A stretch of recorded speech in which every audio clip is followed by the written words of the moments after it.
Hello and welcome. So, let's talk about a choice that, when you really think about it, we all have to make. Is it better to live a life that's perfectly safe or one that's truly alive? That's the huge question at the very heart of this incredible parable we're diving into today, the dignity of folly. Man, this quote just gets right to it, doesn't it? It perfectly frames the entire conflict. On one side, you have the accountant, right? The person who looks at anything unknown and just sees risk, danger, a problem to be managed. But on the other, you've got the traveler who sees that exact same thing as the only way forward.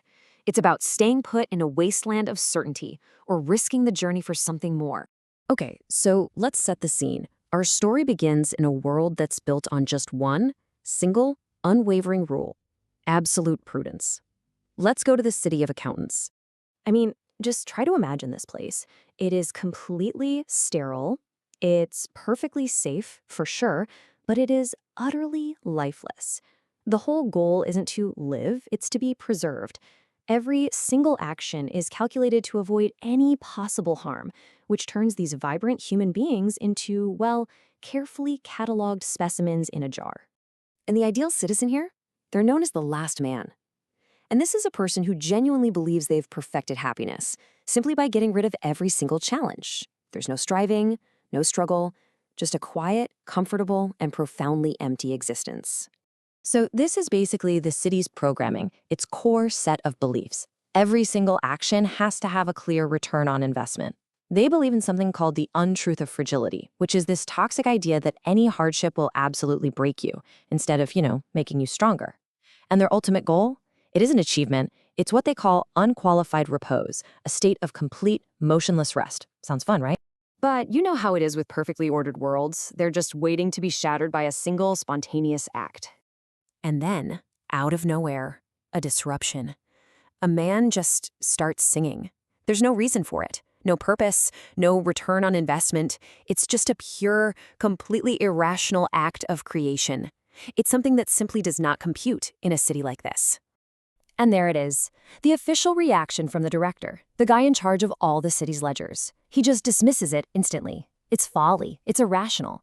See, in a world built on pure calculation, a spontaneous, beautiful act isn't just meaningless, it's a dangerous error in the system, a glitch. And it wasn't just the leadership. The citizens themselves, the last men, they're absolutely terrified. And why? Because you can't quantify a song. You can't put it on a spreadsheet or predict its outcome. This volatility is the one thing their entire society is built to eliminate, so their first instinct is to crush it, to silence it.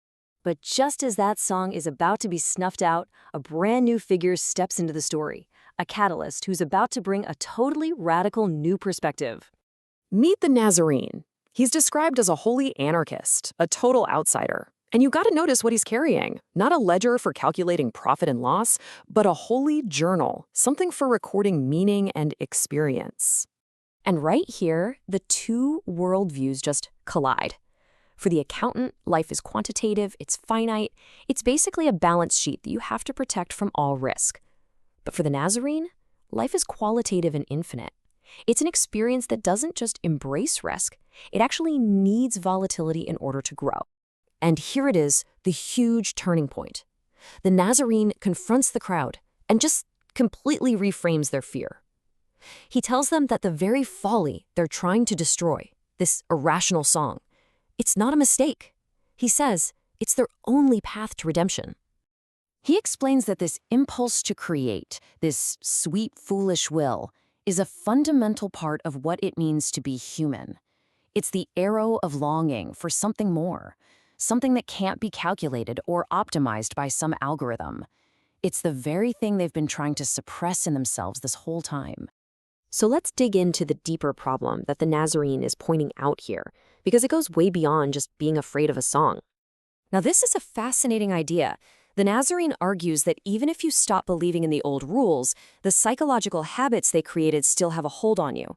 They might have rejected old gods, but now they're living in the shadow of a new one, the god of absolute safety. He uses this incredible metaphor. Their comfort is like a small artificial sun. Yeah, it gives off a little light, but it's not real warmth. It's not real power. They are still shivering, trapped by the old habits of a morality that was built entirely on fear and avoidance. So what's the alternative? The Nazarene calls it convalescence. He says true health, real strength, isn't about never getting sick or never facing danger. It's about having the will to recover, to pass through the crisis of your own folly and come out on the other side more powerful than you were before. And this journey, it kind of unfolds in 4 stages. It starts with the long illness. That's the safe, stagnant life. Then a crisis hits, like the song in the marketplace. That crisis forces a recovery, a reconnection to what's real and meaningful. And out of that struggle, a new kind of strength emerges, a strength that was totally impossible to get by just playing it safe. And this brings us to the Nazarene's final challenge, really the ultimate takeaway from this whole parable. This is the fundamental choice he lays out for the citizens and, well, for us. You can spend your life trying to preserve what you have, to become a master of safety. Or you can dedicate it to building something new, to becoming a master of creation. And this gets right to the heart of it. A soul isn't something you find by preserving yourself. It's found by expending yourself.